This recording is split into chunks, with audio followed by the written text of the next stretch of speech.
Congratulations, you completed the Dvitiya Vinyasa Krama, or 308 asanas of the sequence. Give yourself a good clap.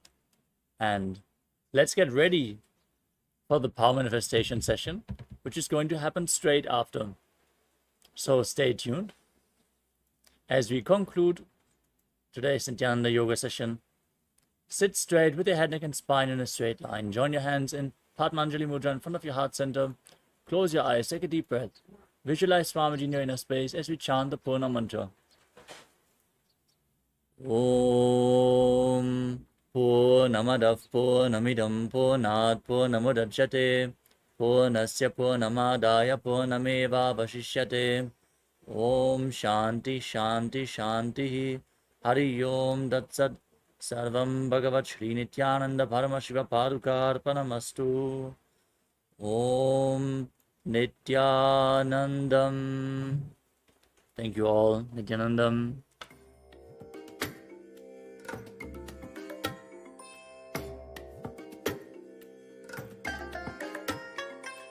I bless you all. Let you all open all your three eyes and manifest the powers of Mahasadashiva. Om Nithyananda Paramashivoham. Om Nithyananda Paramashivoham. Om Nithyananda Paramashivoham. Om Nithyananda Paramashivoham. Om Nithyananda Paramashivoham. Om Nithyananda Paramashivoham. Om Nithyananda Paramashivoham. Om Nithyananda Paramashivoham.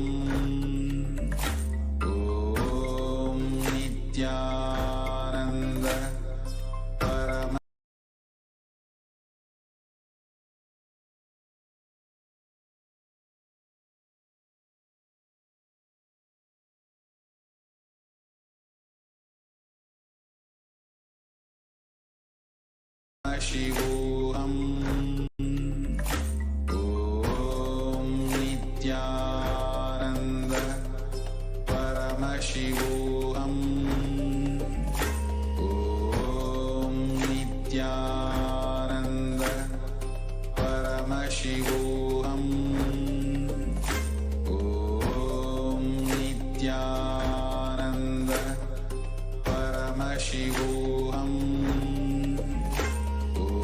Om Nithyananda Paramashivoham. Om Nithyananda Paramashivoham.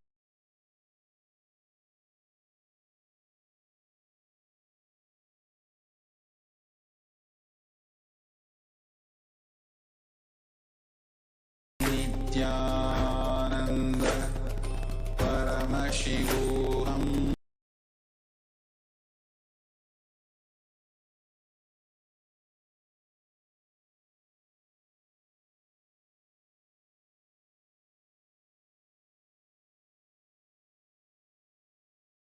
Paramashivoham. Om Nithyananda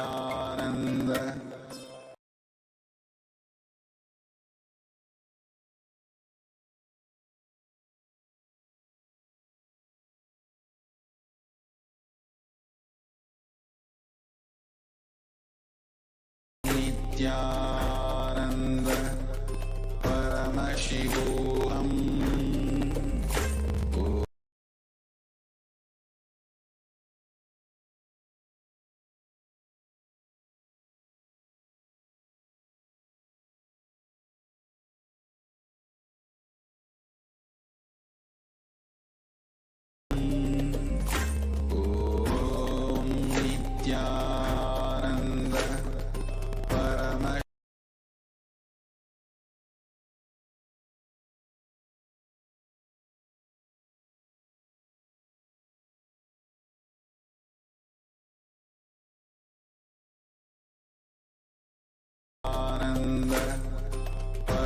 Paramashivoham.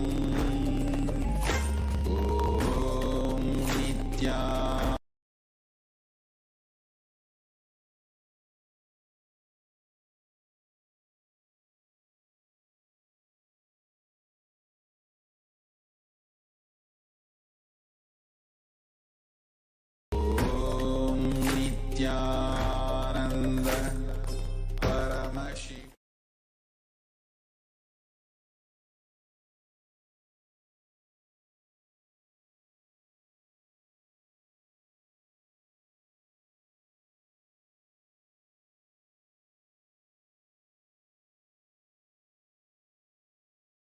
लक्ष्यम् एकं नित्यं विमलमचलं सर्वदी साक्षिभूतं भावाति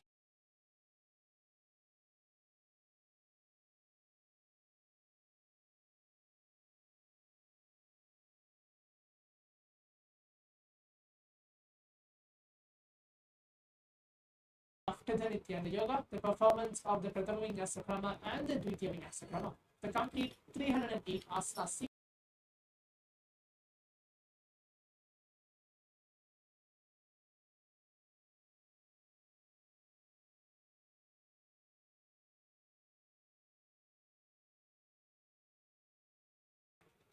As today is the day 19 of the Paramashivoham season 4 level 3, we will receive Swamiji in the form of Bhiksha.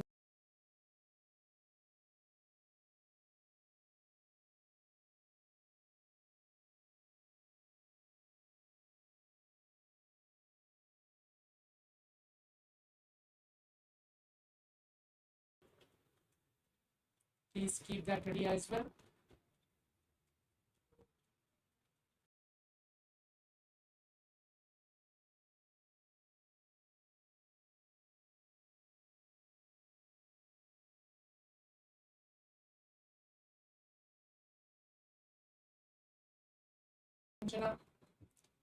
Everything beside you, and keep your eye bands ready as well.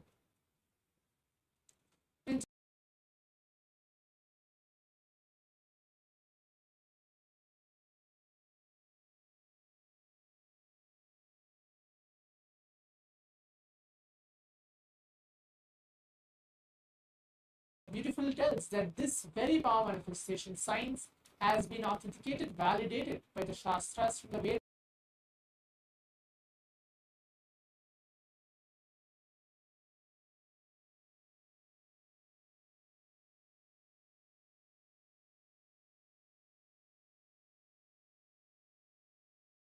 यस्य तिष्ठन्मीलितलोचनः क्रमेण मनसि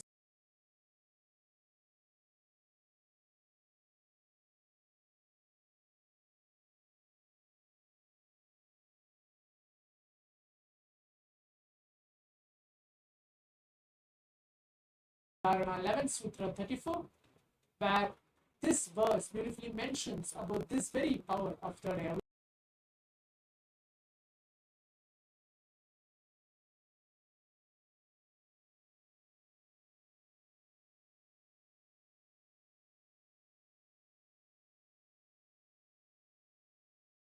Any movement, having your eyes closed in succession, by that stability of the mind and inner space, through the power of the third.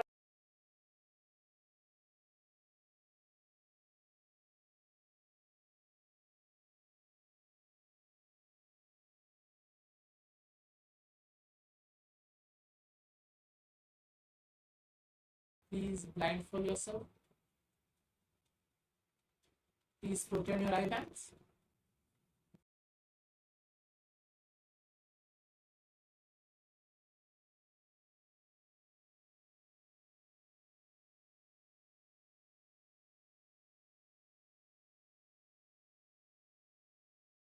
Around you is Paraksha, whether you are manifesting or not, whether you are actually seeing what is getting revealed to you. Everything just get across.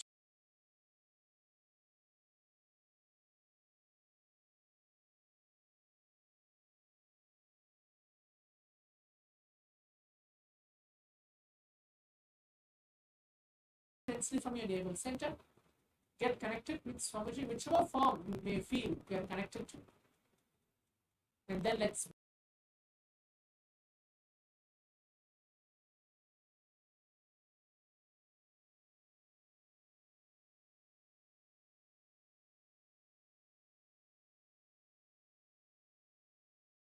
Paramashivoham. Om Nithyananda Paramashivam.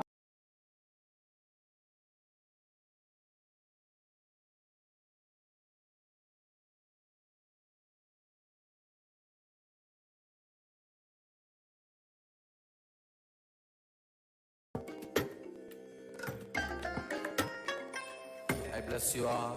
Let you all open all your three eyes.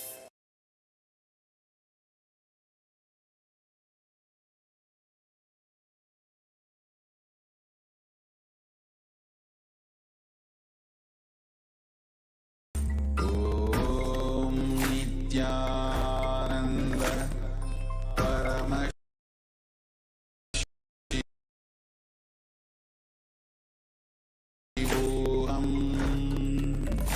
Om Nithyananda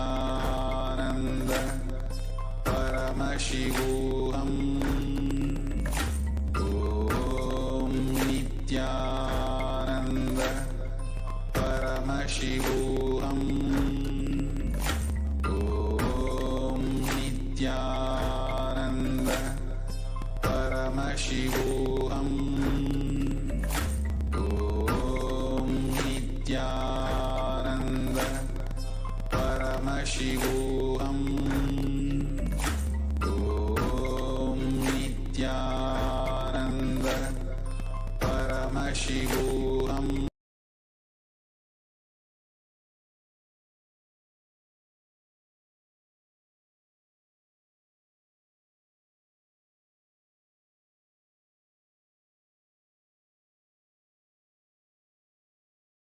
Paramashivoham.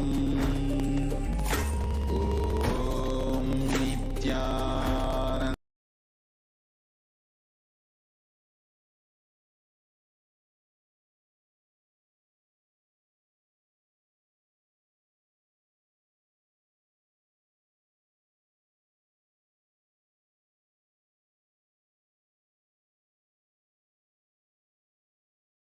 Om Nithyananda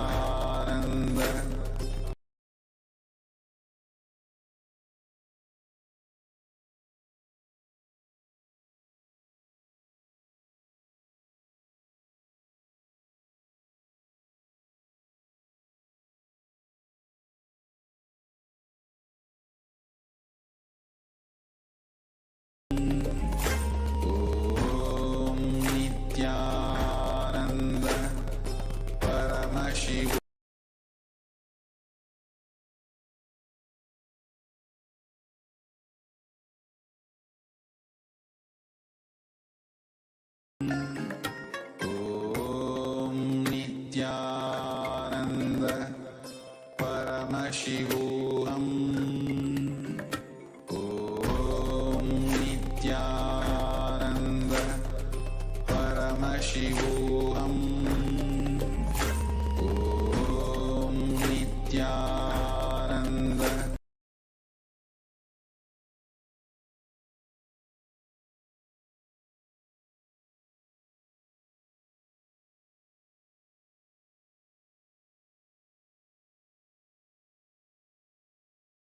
Nithyananda Paramashivoham.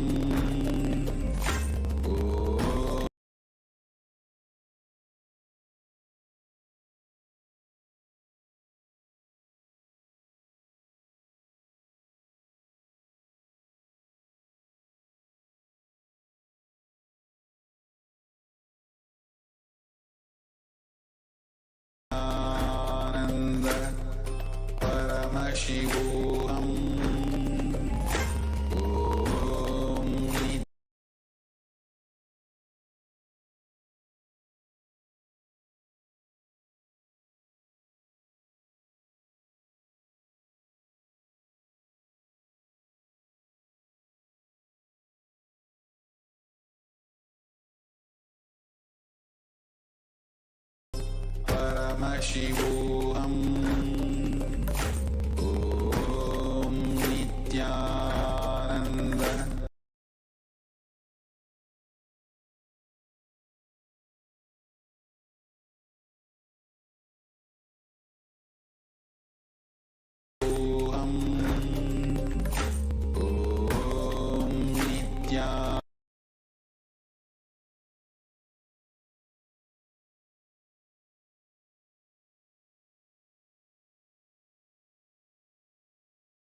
in a few moments, I'll be projecting the image to all of you. Please write everything down. If you're able to see colors, pictures, or anything, please write everything.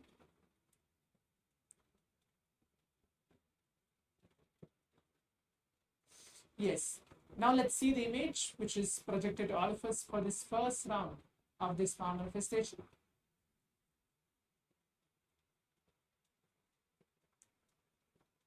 As you can see, this is the image which is projected to all of us. The image was a ball, a complete like a round ball. It's an orange in color. There is a black stripe as well, and a white background. So if you're able to see all these maybe colors or a shape or a white background and whatever you're able to see, if you're able to get completely connected to this very picture, you're manifesting it, that's great actually. This is the image for this first round of the power manifestation. Now let's quickly go ahead and see what we have manifested before we move on to the round 2 of the power manifestation. If you're actually manifesting it, you quickly go ahead and post your experience as well in the social media or in the Zoom rooms telling yes, I'm able to see this and this is what I'm manifesting in this first round of the power manifestation.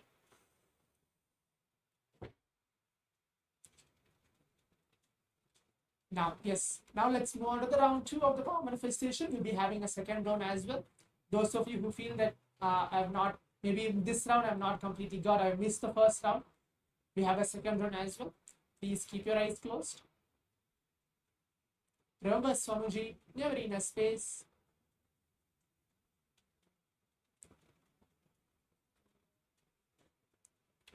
Close your eyes. Please put on your eye bands.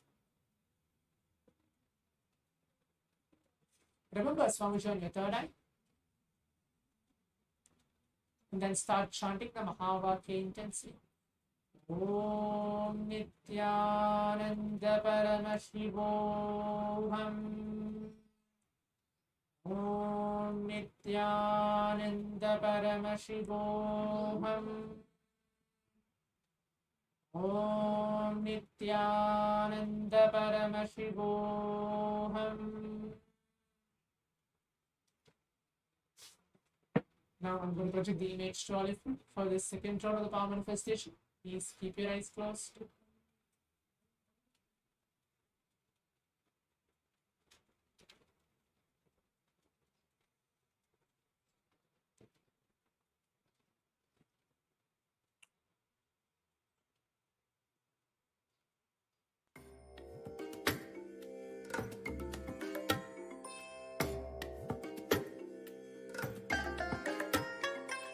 I bless you all. Let you all open all your 3 eyes and manifest the powers of Mahasadashiva. Om Nithyananda Paramashivoham. Om Nithyananda Paramashivoham. Om Nithyananda Paramashivoham. Om Nithyananda Paramashivoham. Om Nithyananda Paramashivoham. Om Nithyananda Paramashivoham. Om Nithyananda Paramashivoham. Om Nithyananda Paramashivoham.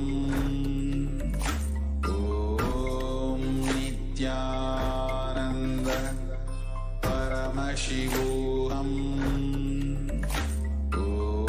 Om Nithyananda Paramashivoham.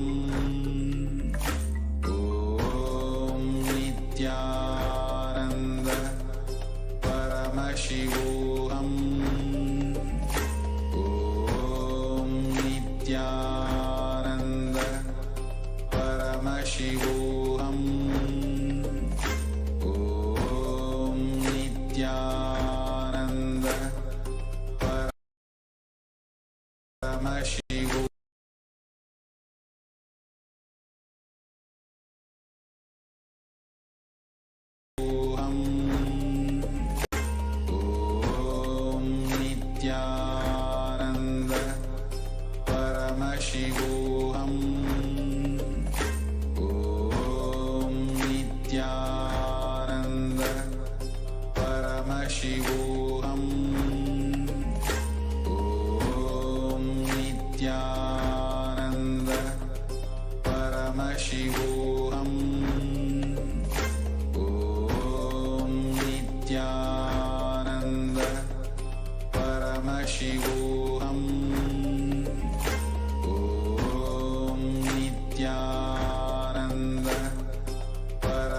Paramashivoham. Om Nithyananda Paramashivoham.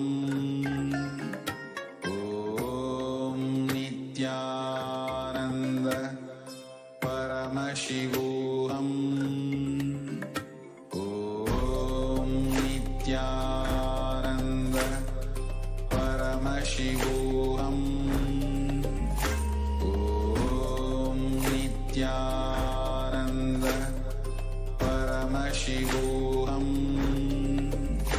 Om Nithyananda Paramashivoham. Yes. Now requesting all the viewers and who is watching us live, please take off your ribbons, please open your eyes as the round 2 of the power manifestation has been completed now. Now let's take a few minutes to please pen down, type down everything which is revealed to each one of us through a third eye. Make sure in the second round of the power manifestation you write everything down, whatever you're able to see. If you're not able to see anything as well, it's okay. Whatever you're able to see, colors, pictures, including a darkness, if you're able to see just complete black, you can type that out as well. Write that down. As Swamiji very beautifully tells that Paramashiva is always in detail. So if you write down everything in detail, whatever Paramashiva Swamiji actually is showing each one of us, that will be more good. Please write everything down. In a few moments, I'll be projecting the image to all of you to see what is actual image which was chosen for all of us for the second round of the power manifestation.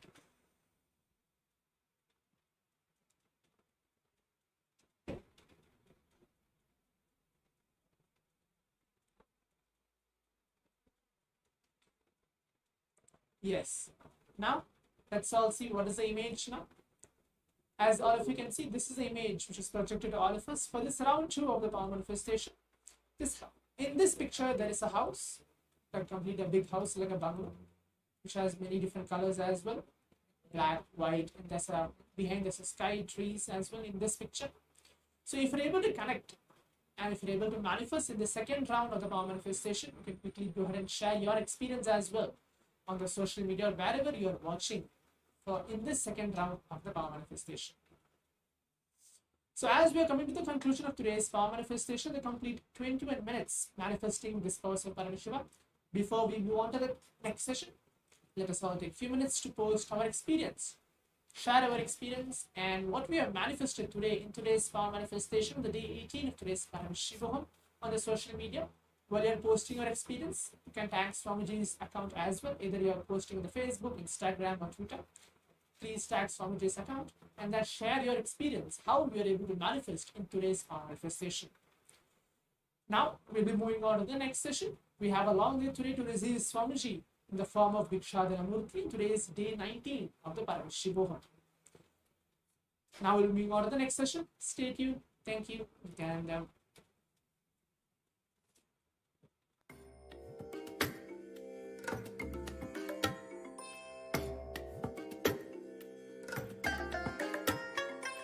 I bless you all.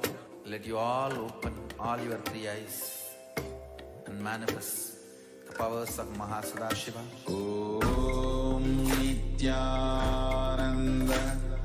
Paramashivoham. Om Nithyananda Paramashivoham. Om Nithyananda Paramashivoham. Om Nithyananda Paramashivoham. Om Nithyananda Paramashivoham. Om Nithyananda Paramashivoham. Om Nithyananda Paramashivoham. Om Nithyananda Paramashivoham. Om Nithyananda Paramashivoham. Om Nithyananda Paramashivoham. Om Nithyananda Paramashivoham. Om Nithyananda Paramashivoham. Om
नित्यानन्दं परमसुखदं केवलं ज्ञानमूर्तिं द्वन्द्वातीतं गगनसदृशं तत्त्वमस्याधिलक्ष्यम् एकं नित्यं विमलमचलं सर्वधी साक्षिभूतं भावातीतं त्रिगुणरहितं सद्गुरुं तं Namami.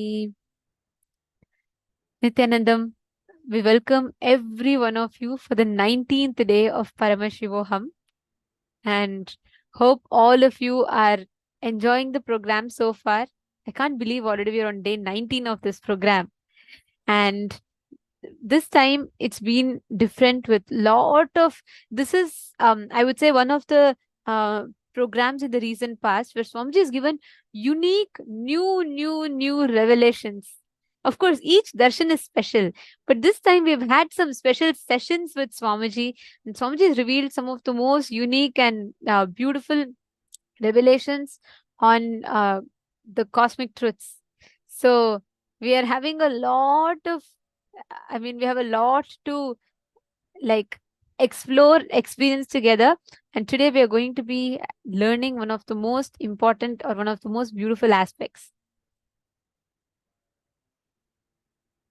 All of us are going to be learning about applied Advaita. How do you actually live Advaita? How do you actually experience Advaita? What does it mean to experience Advaita? Okay, we all say oneness, we all say this, we all say, we all say it's like, so living with people, it should be practical, etc., etc. But what exactly is Advaita? How do you apply the science of Advaita with others? That is what we are all going to be learning today. End of the day, the people around you make up your life, right? They're the people who are going to be with you. They're going to be supporting you in your journey, in your goals. They make up a major chunk of your life. So it's important that you have the understanding, the right understanding as to how you can manifest your reality, the space of oneness with them. Today, we are going to be practically learning about applied Advaita. And now the first session that all of us are going to be entering into is the session on Tapo Loka. What is Tapo Loka? How do we exist in Tapo Loka? What is the gravity of Tapo Loka? These are the secrets Swamiji is going to be revealing to us. So listen intensely and share with us what did you understand. Let's listen to the revelation of Swamiji.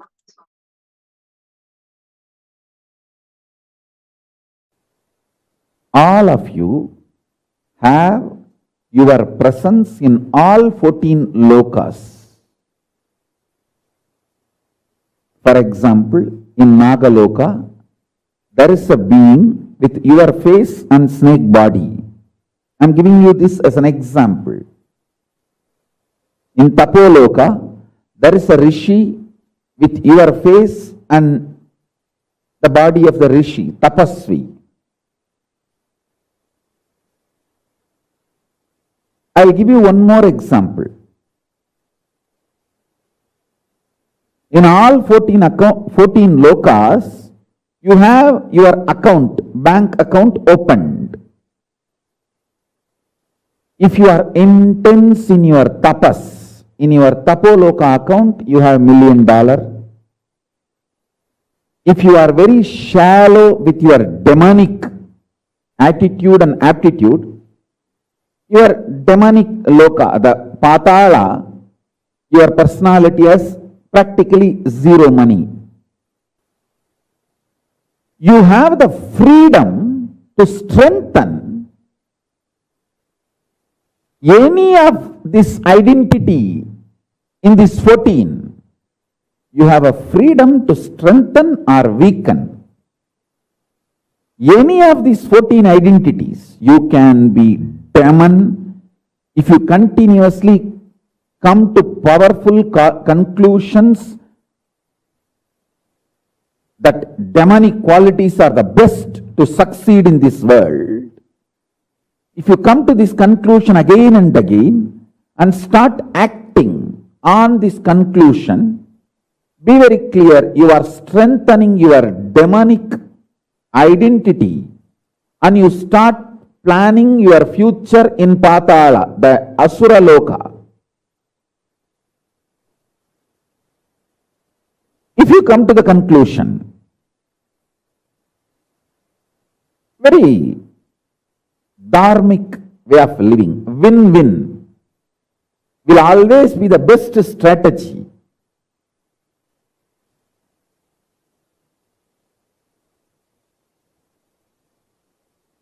For success in the life. Whenever you come to the conclusion, hey, I should also win, he should also win. That is the best strategy to achieve success in the life. And you start executing those strategies, those conclusions. Then your personality in Swargaloka gets strengthened, and more your intensity in Swargaloka gets strengthened, and you start manifesting your future time in Swargaloka. And if you feel tyaga, giving up, vairagya, the absolute tyaga is the best strategy for success.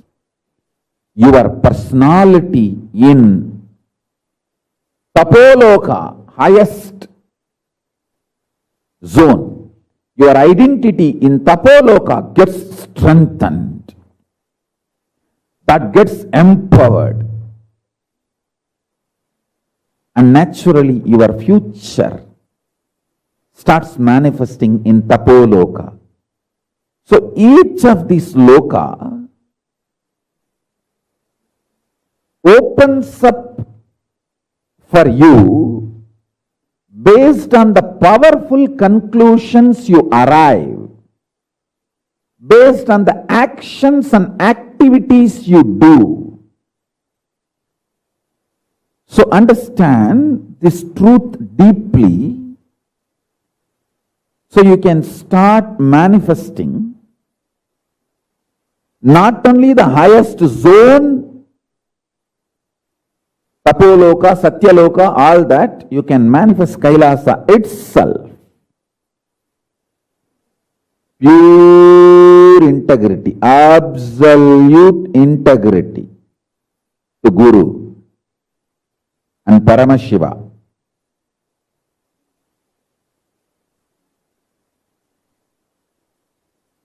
Guru is the manifest form of Paramashiva.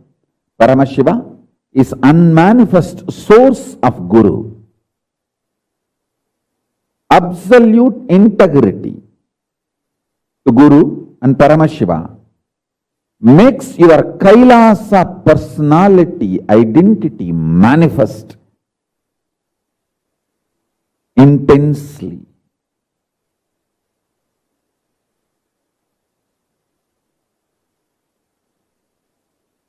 Listen carefully.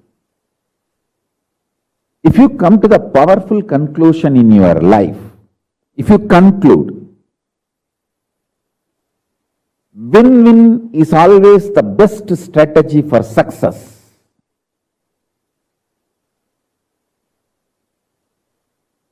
Your Swargaloka identity starts getting stronger and stronger.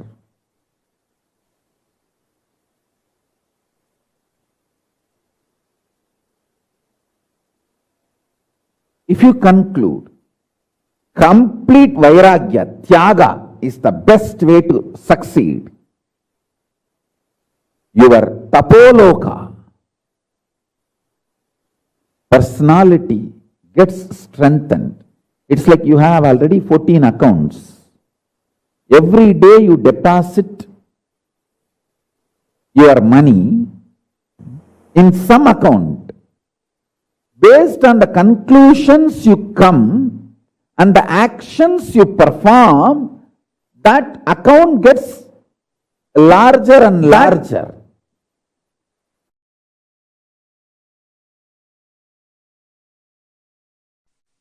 Listen, if you are experiencing oneness, it is Maharloka. If you are experiencing oneness during the multiple expression, even though there are many people, But you know you are in all of them. That is Jana Loka.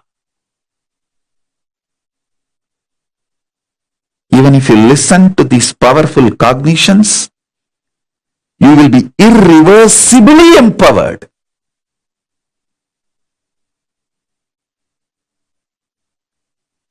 Tapo Loka is that last struggle you go through. Sometimes you know you are Paramashiva, sometimes you just slip off, but again you say, I am Paramashiva. That space is the Tapo Loka. An absolute surrender. Whether I am remembering, I am manifesting Paramashivatva, or I am deluded, I surrender both to Paramashiva. When you take that decision, you are lifted to Brahma Loka. You move to the Brahma Loka. The deep surrender lifts you to Brahma Loka. So understand? Then from there you move to Parandama, Vaikunta, and Kailasa, then Mahakailasa itself.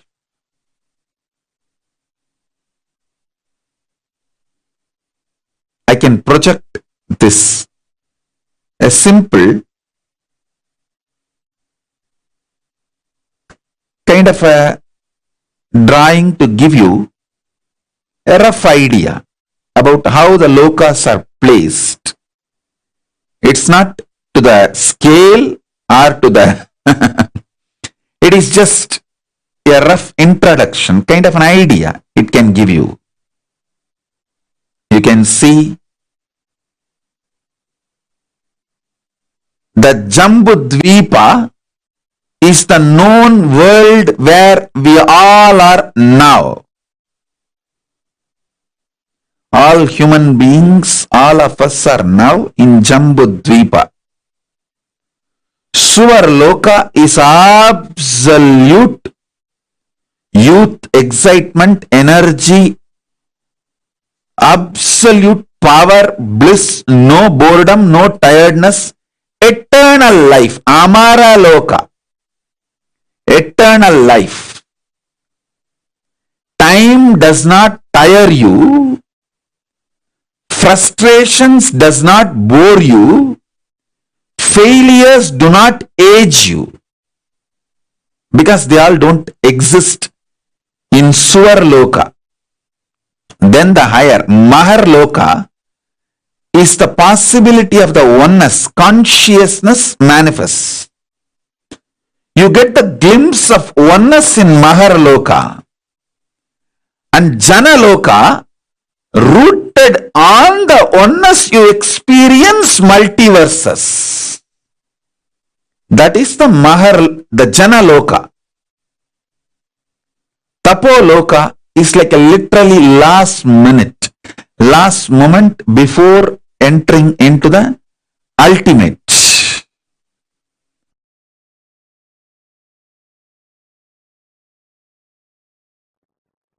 Anything which excites you, inspires you, empowers you is a positive currency.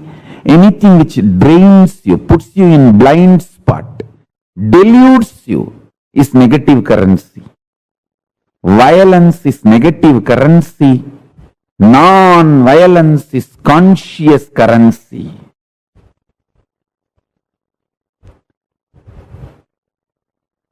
I tell you,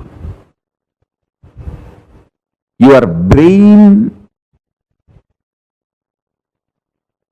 is built by consciousness. Don't think brain builds consciousness. No. Consciousness builds your brain. Your whole body can be structured and built by consciousness. Consciousness manifests your body, brain, everything.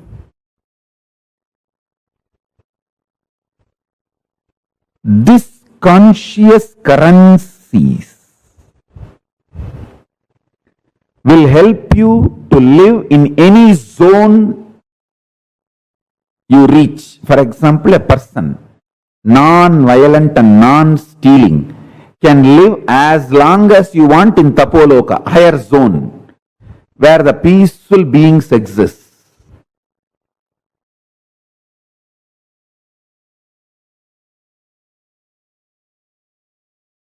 Multi-dimensional space zones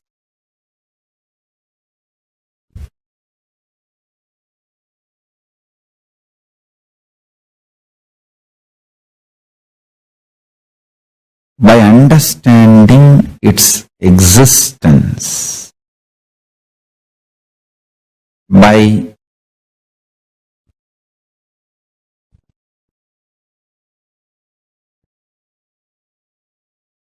the ability to grasp, visualize, imagine. When you understand its existence, that existence just gets replicated, reproduced, mirrored in your system. That makes you manifest the extraordinary powers. Listen.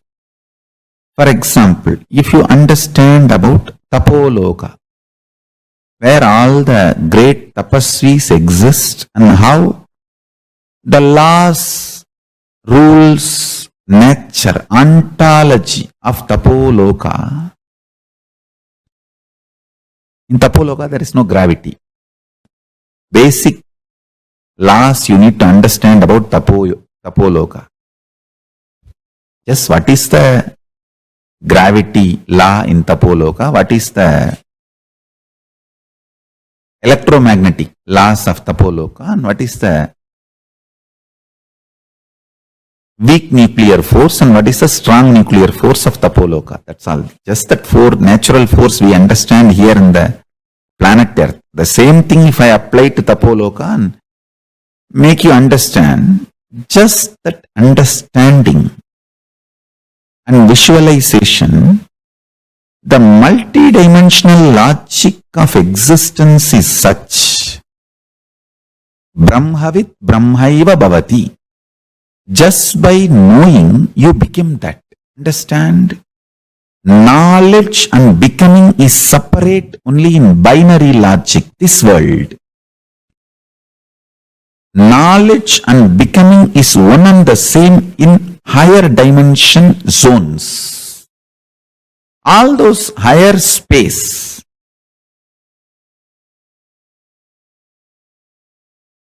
higher zones, if you understand the functionality of the higher zones, Tapo Loka's law of gravity, why there is no gravity and how you can also be without influenced by gravity. What is the electromagnetic force of Tapo Loka? See, for example, in the planet Earth, here, your electromagnetic force is lust and fear. If you are terrorized or if you become extremely lusty, your electromagnetic force goes to its peak. In Tapo Loka, another one thing is that all of them are very sweet and highly intimate because there is no jealousy and nobody can own anything or nobody can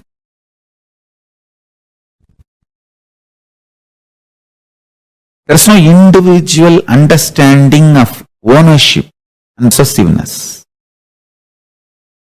The whole Tapo Loka belongs to whole Tapo Loka citizens.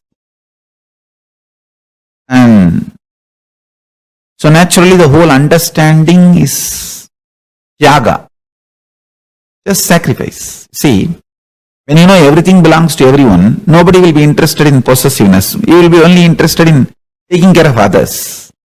Giving, tyaga. The whole Kailasa, that is the way I am planning to create. by understanding the gravitational force principle, electromagnetic force principle, weak nuclear force principle, strong nuclear force principles of Tapo Loka, you start manifesting that same principles and consciousness in your being. It becomes your realization, I tell you. Knowing the reality becomes realization.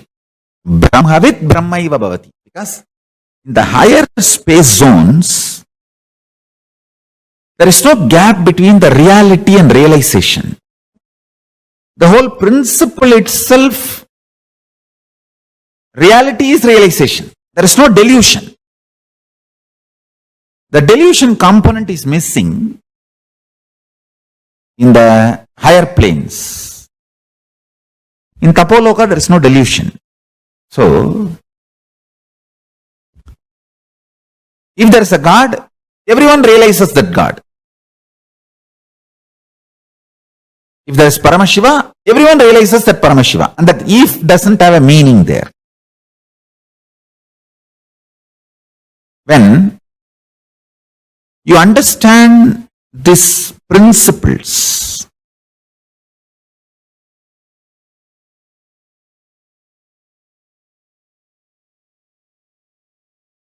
with the, you see, in this planet Earth, understanding does not become you becoming that. Because you have so many SDHD, self-doubt, self-hatred, self-denial and all these problems. Even if 2-3 times Paramashiva proves he exists, you will say all the 2-3 times is coincidence. I think I need more convincing proof. All that is planet Earth binary logic. But in the higher space zones,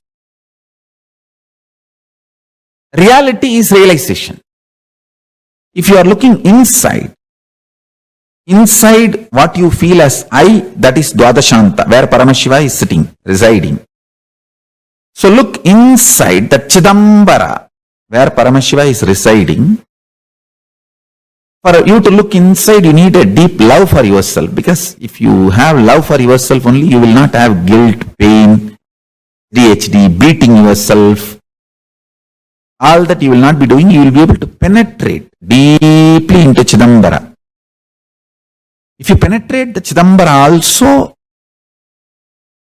you will manifest the same powers.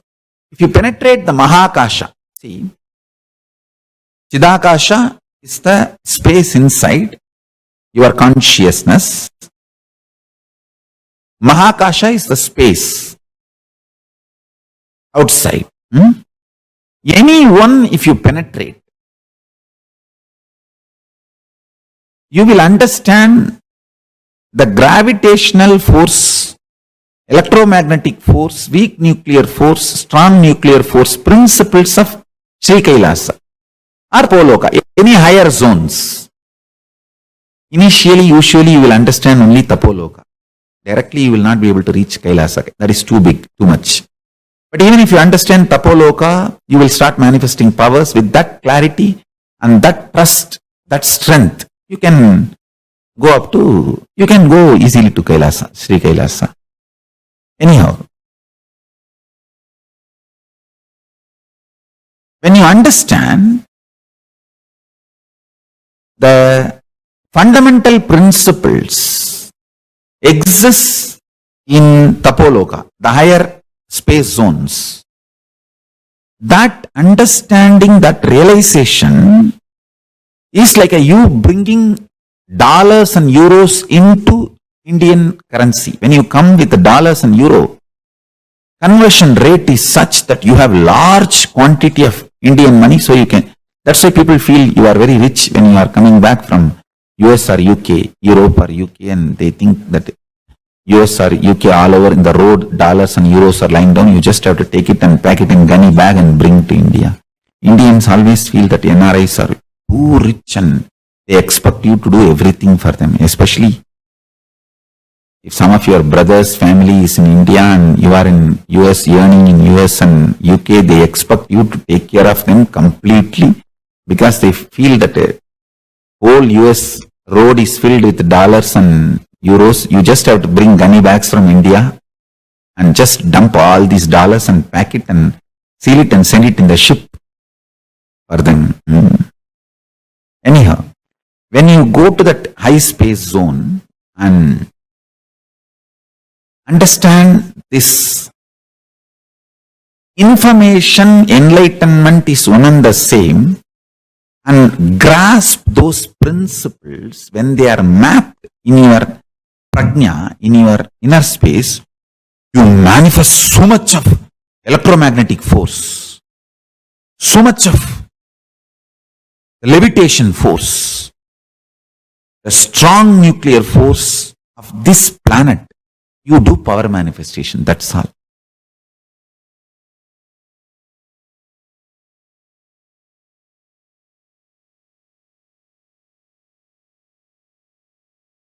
Ishvara manifests in Jiva if the delusion about the Jagat is removed. Information can become enlightenment just if the delusion can be removed by any which way possible. Understand this.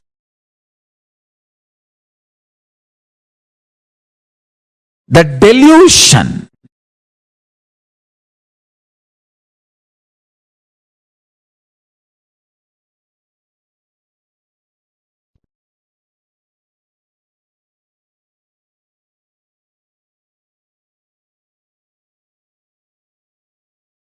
if it can be brought down,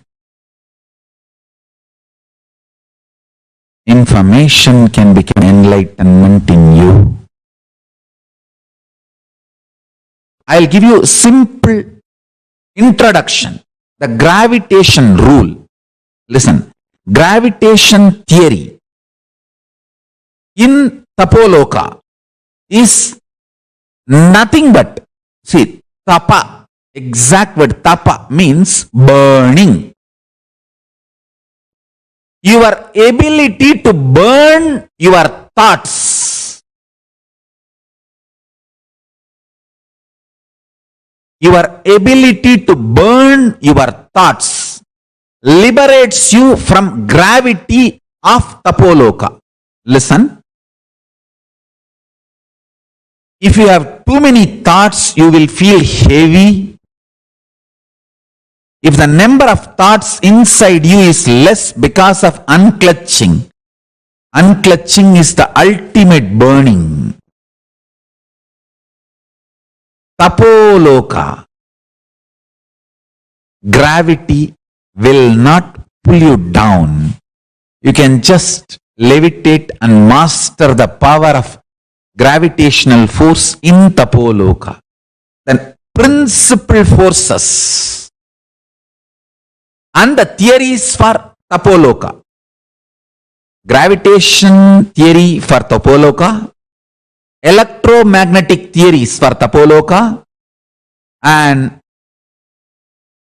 weak nuclear force principles for Tapo Loka, strong nuclear force principles for Tapo Loka. I'll give you all the four for Tapo Loka. Understand? The electromagnetic force of Tapo Loka is burn your stomach with mantra without adding any solid. Nirahara Samyama. All this with a reason only I have designed. Nirahara Samyama.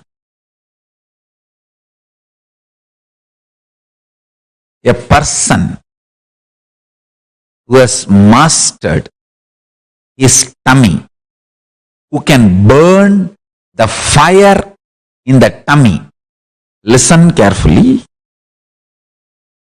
The fire in the stomach should be burning, kindled intensely just by mantra without adding any solid food. And When you feel like really you can't handle anymore, you may faint, add liquids, juices. Try this for few days, then you will understand what I am talking. Listen.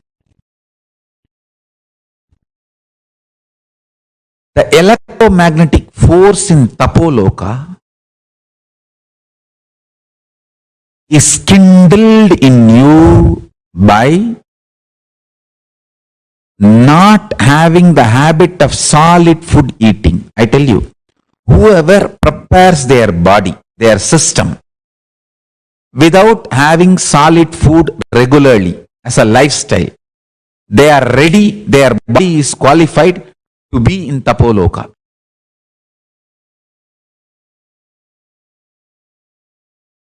If you can just live by liquid, you can reach Tapo Loka. If you can live just by smelling the food, havis, that's all, nothing else, you can reach Kailasa itself, because in Kailasa only smell is the food. Only smell is the food. No other food.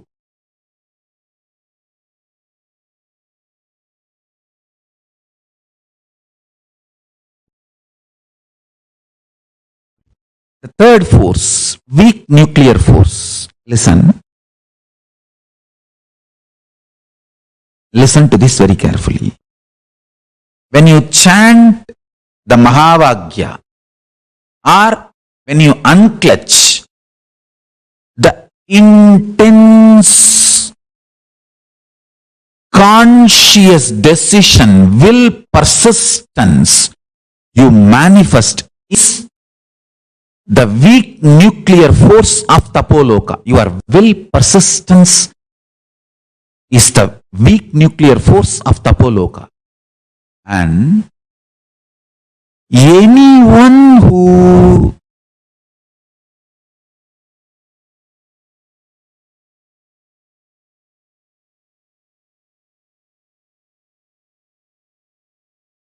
manifests the will, persistence, unclutches, or chants Mahavagya intensely and reaches oneness, you develop the weak nuclear force of Tapo Loka, because that burning burns all the patterns. Your body, your system is now qualified. You are qualified to reach Tapo Loka. The strong weak nuclear force principles of Tapo Loka is your will, persistence and ability to unclutch. In planet Earth, the strong nuclear force cannot be manifested. Whatever is manifesting, we can study, that's all.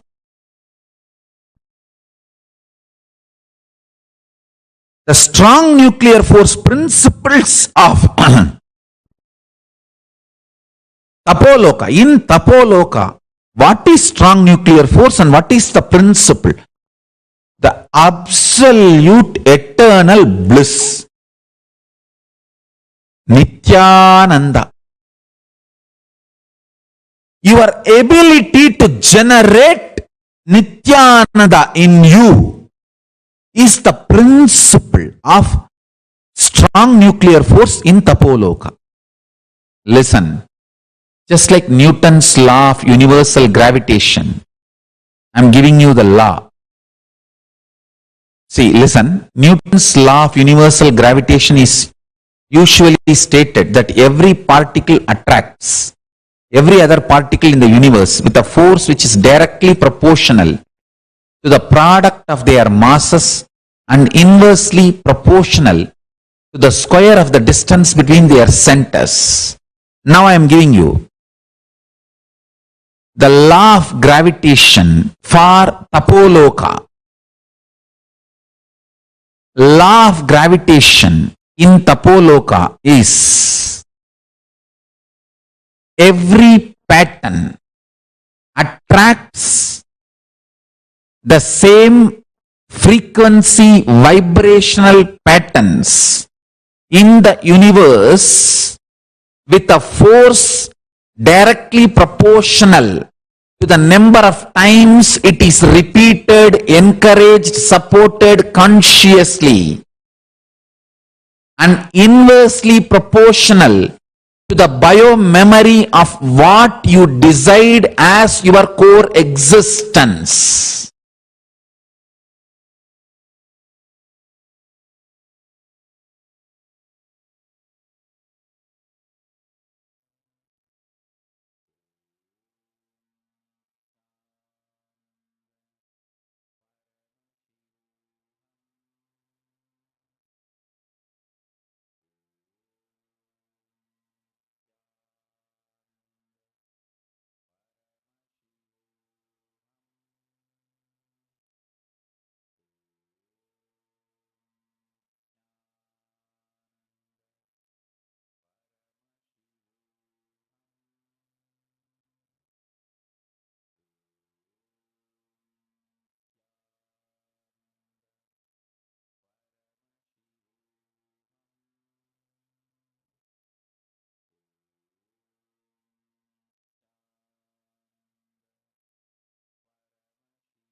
The gravity of Tapo Loka is thoughtlessness.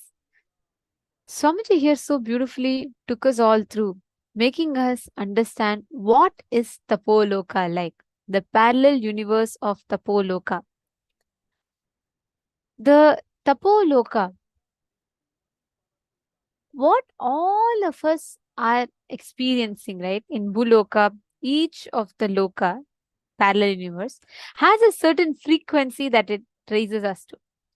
Based on whichever plane Loka that we exist in, we experience that Loka. There's a very beautiful, very clear science that Swamiji has revealed. And Swamiji has very beautifully mapped the whole thing for us. Understanding the parallel universe existence of Tapo Loka. How exactly do we exist? And what is our space of experience in Tapo Loka? The very word tapa means burning.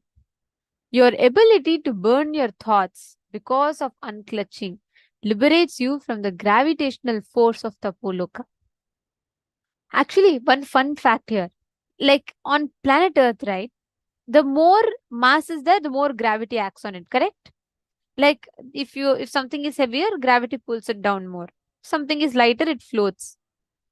Did you all know in Tapo Loka, unclutching is the gravity? Means the less thoughts that you have, the more gravity acts on you.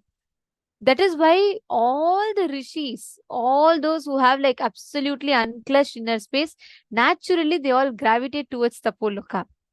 Isn't it so beautiful? Like I could never cognize it or understand it this way, the way Swamiji has explained.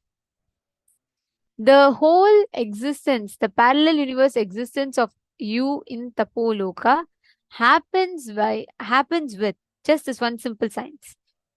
The whole experience is the more you are unclutched, the more you experience the gravity of Tapo Loka.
Yes.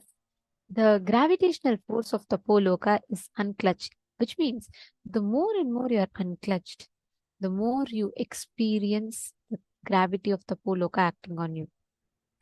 So the whole experience of Tapo Loka, right? The parallel universe of Tapo Loka, it raises you to the highest frequency of existence and you become one with the whole cosmos. This is like a very, very beautiful, clear explanation that Swamiji has given. See, Tapo Loka is like the last struggle that you have before enlightenment. That last struggle before you're almost getting enlightened, it is just that identity, something that is stopping you. That last struggle is what is Tapo Loka. So after Tapo Loka, it's surrender. After Tapo Loka, it is just like complete surrender and the experience that you have about life completely shifts. Understand the electromagnetic force of the pole gets kindled in you when you prepare the body with having solid food, usually a lifestyle. Your whole body becomes qualified to reach the Tapoloka. Understand, listen very carefully. Your will persistence has the ability to unclutch. That is the principle with which the nuclear forces works in Tapoloka. Now, the simple, easy way for you to experience Tapo Loka is unclutch. Just sit, unclutch. You will actually immediately experience the gravity of Tapo Loka acting on you. If you to sit straight, take a few minutes. Decide to sit in the space of unclutching. Do not create a thought. Do not sustain a thought. Do not destroy a thought.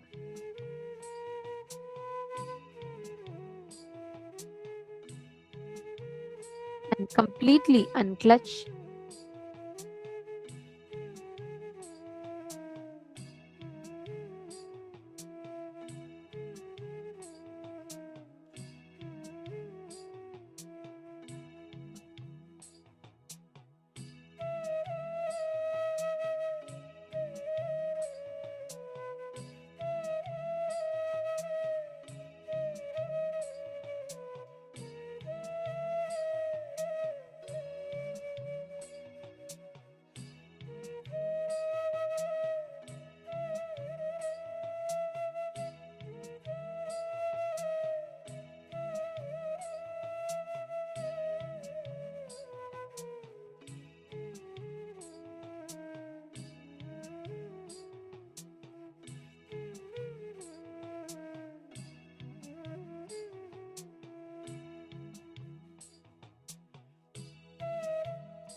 Yes. So now I request all the participants to please relax and settle down. We are now going to be entering into the power manifestation. So I request everyone to please come back and settle down. We can relax from the process.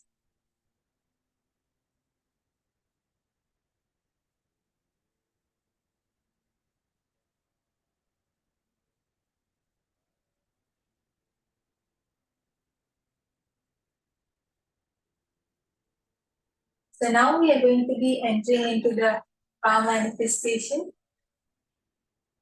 And we are going to be manifesting a very interesting power. And the signs of manifesting the power means the cognition which we have to hold while manifesting power. That power is something which is very directly related to what we just learned.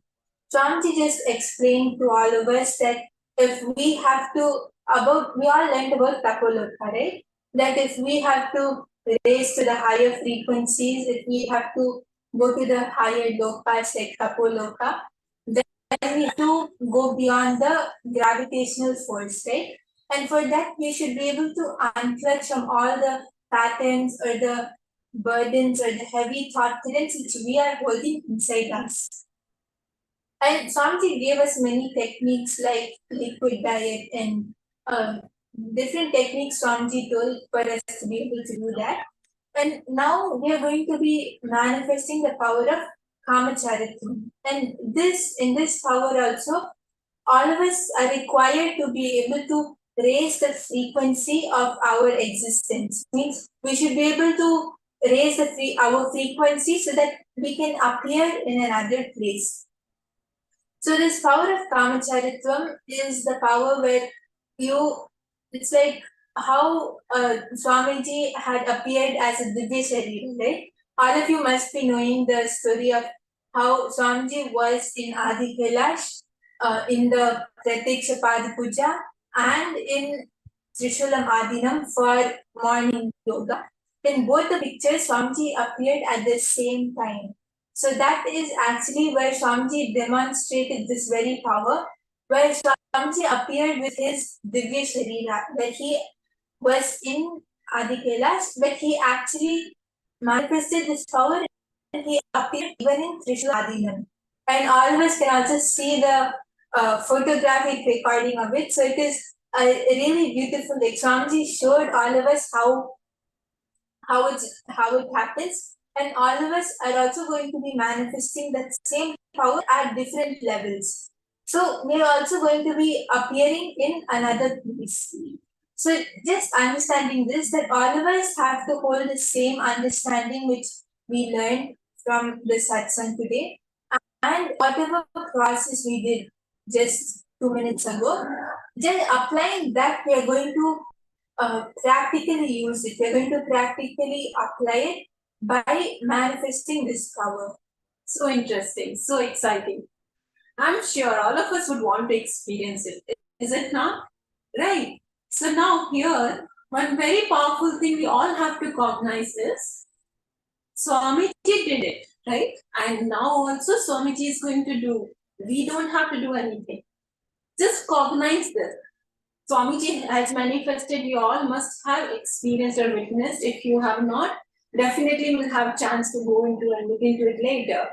But now, cognize this. Swamiji, please express through me. I really want to experience myself being in Divya Sharira through in a different place. How does it even feel, right? Actually, for whoever has not seen Swamiji appearing in Trishula Madhina, we can actually, we'll be playing the video now. All of us can look at how Swamiji has actually demonstrated this power.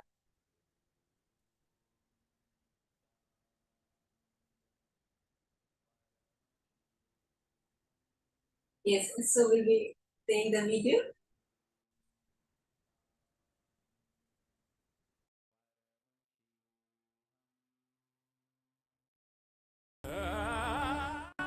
July 5th, 2017 marks as a historical day by yet one another of the countless Leelas, divine plays of the avatar His Holiness Paramahamsa Nithyananda.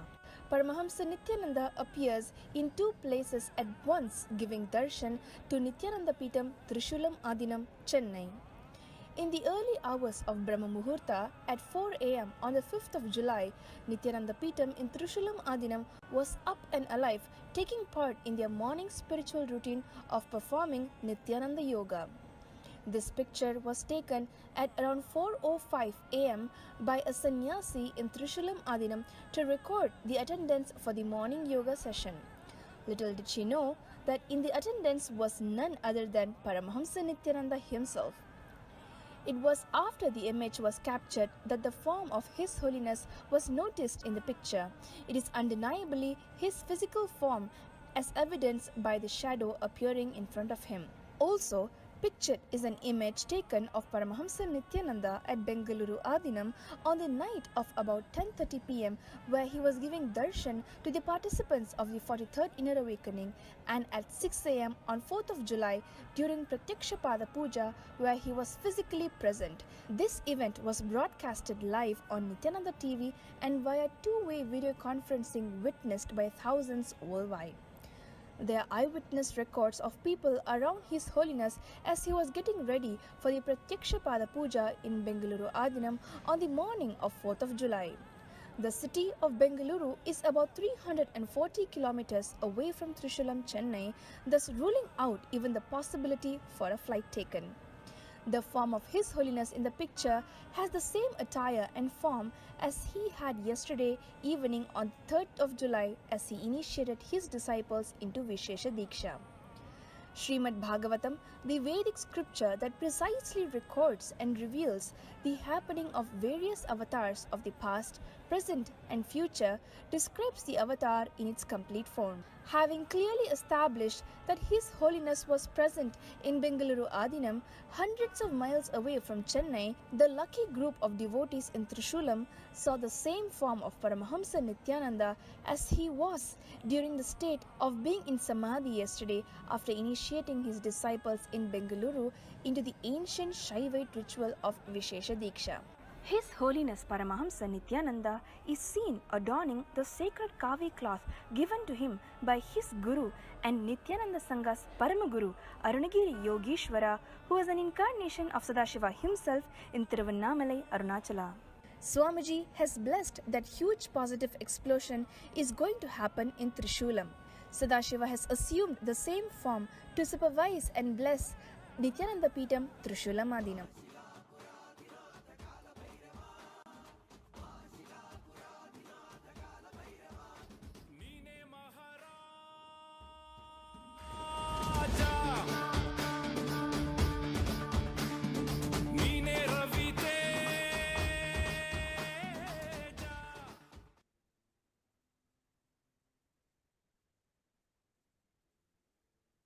So all of us just saw how Swamiji himself appeared through his Divya Sharira in two places.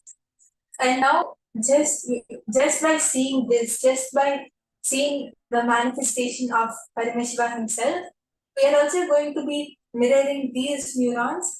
And what exactly we are going to be manifesting is, we are going to be connecting to Swamiji and appearing in another place. So you're able to feel the presence, like you'll be able to feel your presence in another place, right? If you go to a different place, you see how the atmosphere changes. So you'll actually feel that. You'll know if it's cold, or whether it's hot, whether it's indoors or outdoors. You'll be able to see what type of place you're in, and you'll literally feel like you have gone there. So this is the power which you're going to be manifesting now.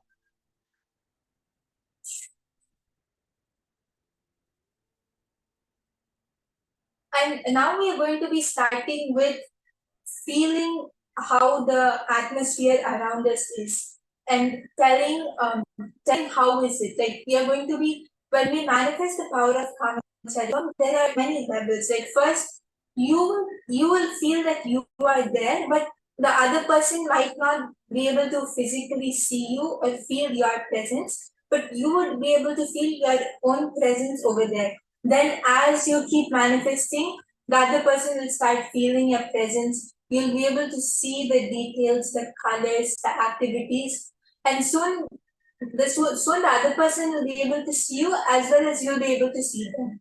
So now we are going to be starting the first level where you would be feeling your presence in that place. So you should be able to feel the atmosphere around you. You should feel the place and describe how it is.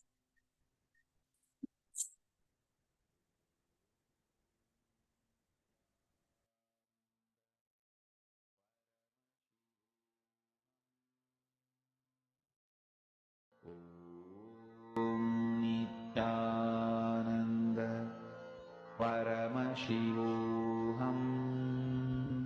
So I request all the participants to please connect to a partner. You can reach out to anyone in the Zoom room and connect to each other on the chat also.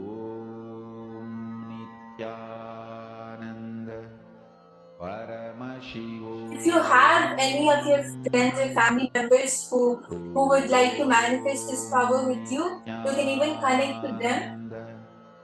And if anyone needs assistance, you can reach out to the co-acharya of your room. If you need help in connecting to a partner. Paramashivoham. Om Nithyananda Paramashivoham. Om Nithyananda Paramashivoham. Let's now request all the participants to ask your partner to give you one particular place without revealing its details or whereabouts. Just the name of the place, like it can be their house or the name of the place without telling where it is or any details about it.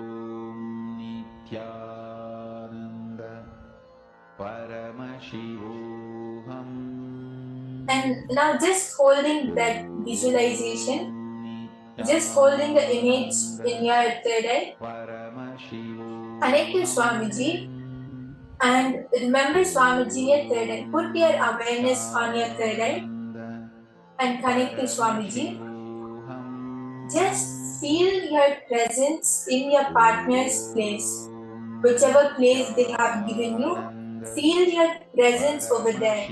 Actually, visualize that you're going there and you have appeared in your partner's place. Paramashivoham. Om Nithyananda Paramashivoham. Om Nithyananda Paramashivoham. Om Nithyananda Paramashivoham. Om Nithyananda Paramashivoham. Om Nithyananda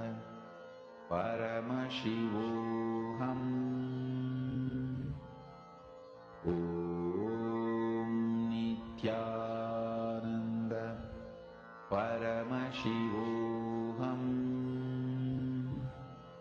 Om Nithyananda Paramashivoham. Om Nithyananda Paramashivoham. Om Nithyananda Paramashivoham.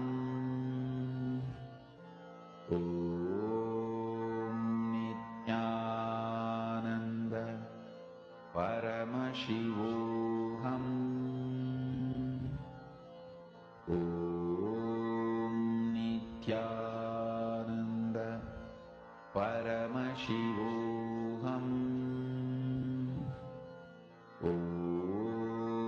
Nithyananda Paramashivoham.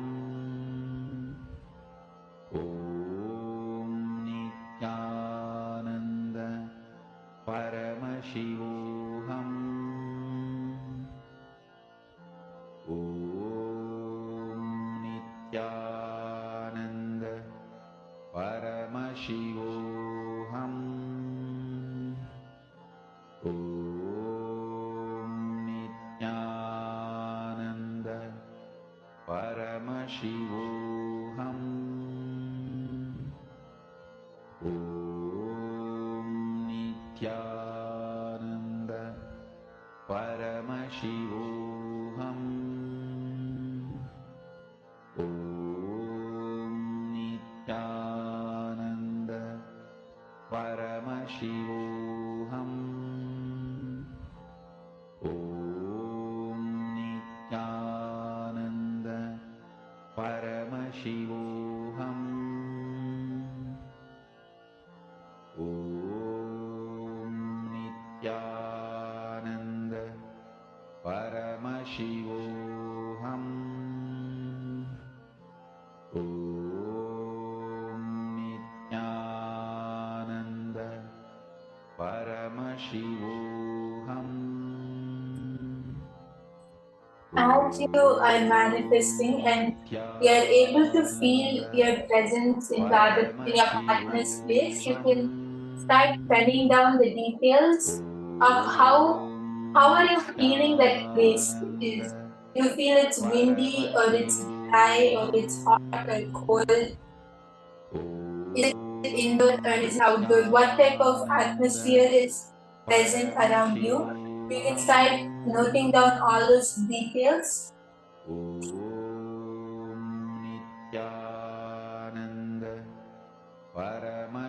And be in a space of unclutching. That's very important. Just keep chanting the Mahavakya. Connect to Swamiji. And you will see, simply you will be able to experience in your partner's place. Lullaby for Samadhi and Suprabhatam, wake up. So I request all the participants to start sharing whatever you were able to feel, however you felt the atmosphere around you. You can start sharing that with your partner.